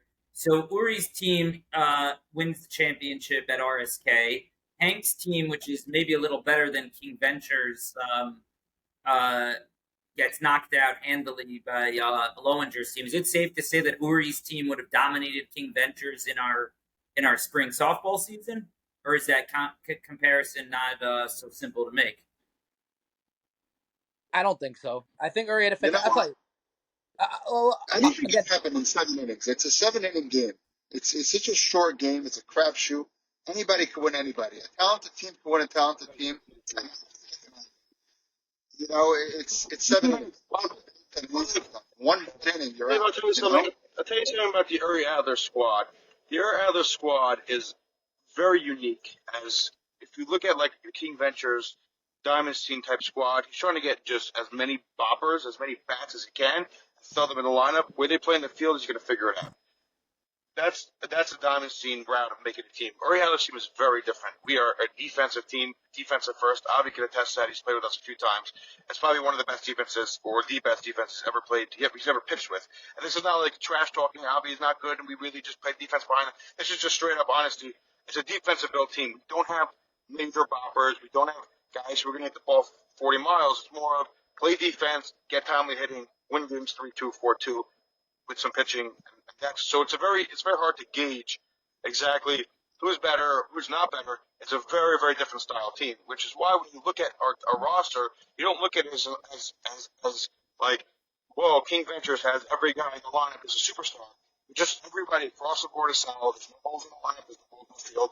And everybody just plays. We also played together for a very, very long time. It's a very interesting comparison. I mean, we either get to a championship or win every time we play together, but it's not always easy, and we don't always win. But it's definitely a very different team than Diamantstein.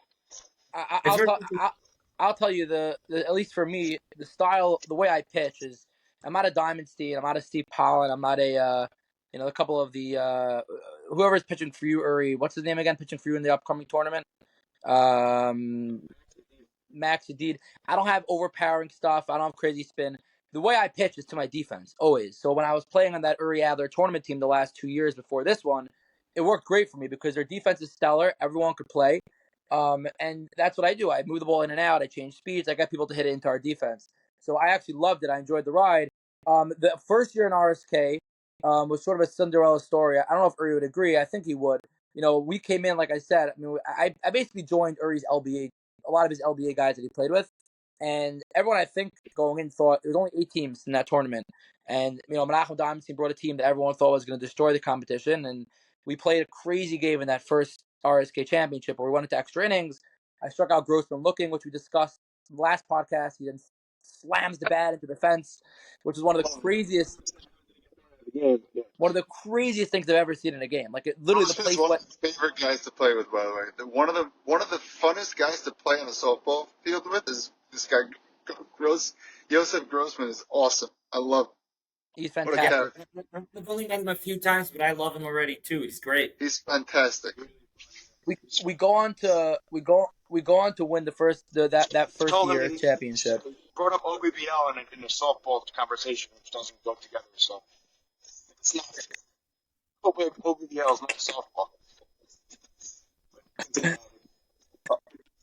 So we win the championship, and then the next year, as Uri says, he always runs back teams. So the next year, we basically have the same exact route. It was funny. Same exact route to the championship again in the next RSK tournament, where I think we beat the same 2 teams in the quarterfinals and semifinals. And then we run into Menachem again, and then it was really, at least from my perspective, it was a battle of adrenaline. I may have been a little bit too confident in myself. The first 2 innings, there wasn't really any runs scored. Then, there was 1 inning, I think the 4th inning, we were down 2-1 or something, and they scored, literally, I think, 8 or 9 runs in 1 inning against us. And we ended up losing 12-2, 12-3. My wife had a kid 30 seconds later, or at least went into labor 30 seconds later, which is great for me to tell people that the reason why I lost is because my wife was 2 days overdue and went into labor 30 seconds after we lost. So it's a good proof that way.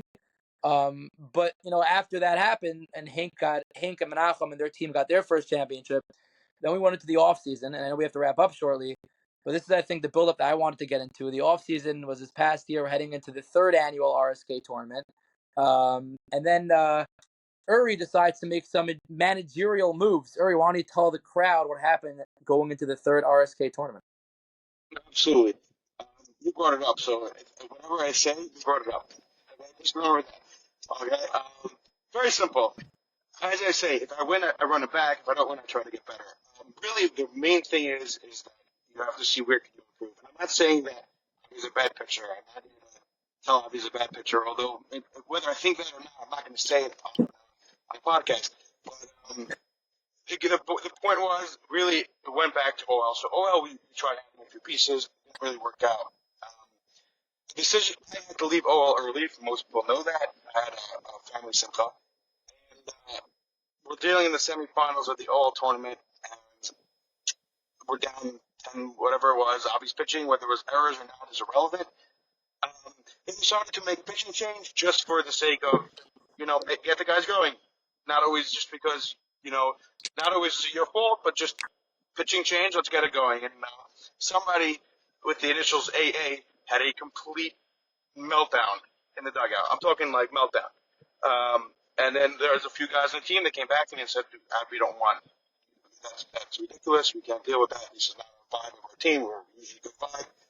And if we're gonna try to build it up and win the next tournament, we have to we have to see what we do with our pitcher spot. So I said to myself that I love Avi, but if I could find something that's comparable or better, I'm going to make that move because I'm trying to get better and I'm trying to win. So I reached out to Stephen Gindy and Joe Seferati, Avi's fond friends, and I said, "Do you want to join me?" Which, by the way, the Stephen Gindy and Joseph Ferrati, which we swept in the championships in Coyle 2 years ago, and then they were too scared to play us this year, so they kept on pushing us off, so it never happened. Okay. Anyways, back to what we were talking about. Stephen Gindy and Joe. So I said, "You want to join me? I'm trying to get better, right?" And they wanted to bring a pitcher whose name was Adler. I said, "Okay." You three come together. And Who, by the way, might bring a team to the Fall Night League, by the way. HSL Fall Night League. Beta's very close to bringing a team for the league. Okay, yeah. Really? Yeah. So they said they want to bring Beta. I said, okay, I have room for you three. Come. No problem. Turns out a few weeks before the tournament, Edmund Beta calls me. He has a wedding that night. He can't play. So I went ahead and I picked up Naftali Solomon.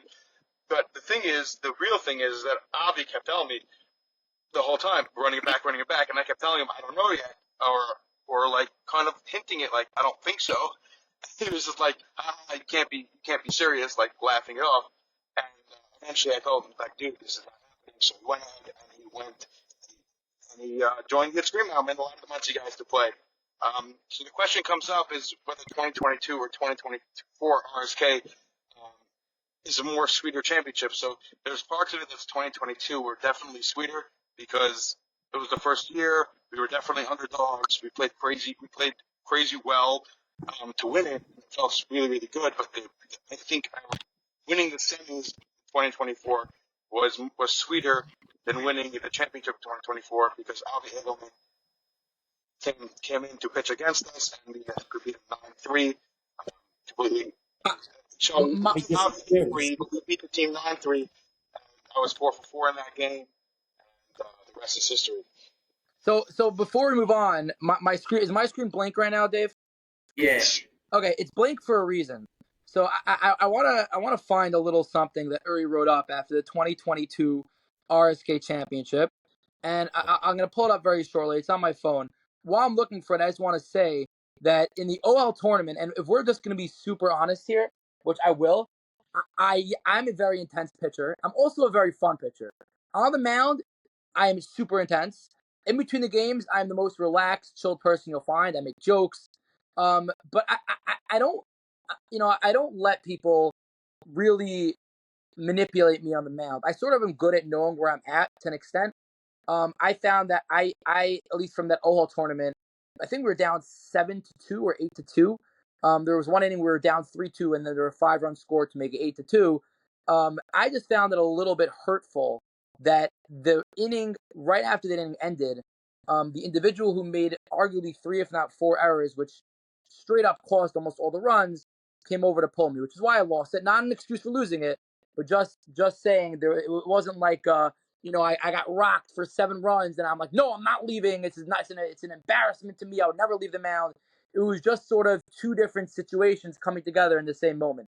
Anyways, we'll move on for that. It's over with, and Uri's allowed to make whatever decision he wants to make.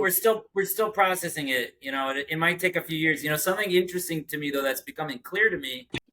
I didn't realize this at the time. The tournament, to me, it was like if you won the championship and came in second the next year, why would they remove you from the team? But now I realize the tournament. There are multiple tournaments you guys are partaking in every year.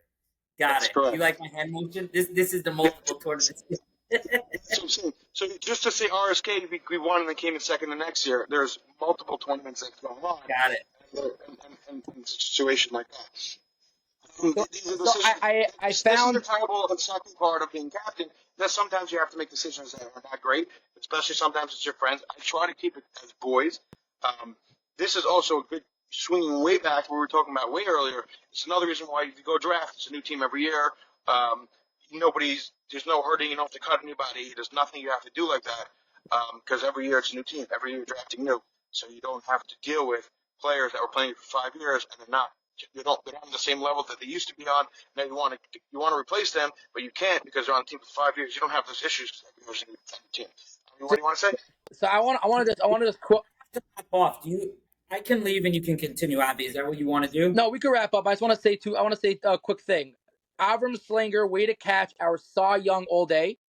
And Avi Adelman can't say enough. 30 innings, 5 earned runs, rubber arm like Nasty Nestor. That's coming out of Uri Adler's mouth. So just bookkeep that for everyone watching. Just remember that. All right. That's all. All right, guys. Thanks so much for coming on. Okay. Really, we have these great baseball minds on, and then we put two of them together, and we don't get to hear enough from either one. I mean, we really have to think about maybe we need to have. Maybe we shouldn't do the joint guest thing, especially for a podcast like this, and for people that our audience doesn't know as well. So something to think about. We hope you guys will come on again, alone, together. Hank, we certainly appreciate you coming on as well. I felt like we shunted you to the side of the. I wanted to be the secondary guy. You're just strong silent. I'm on my way to work. You guys filled my time great.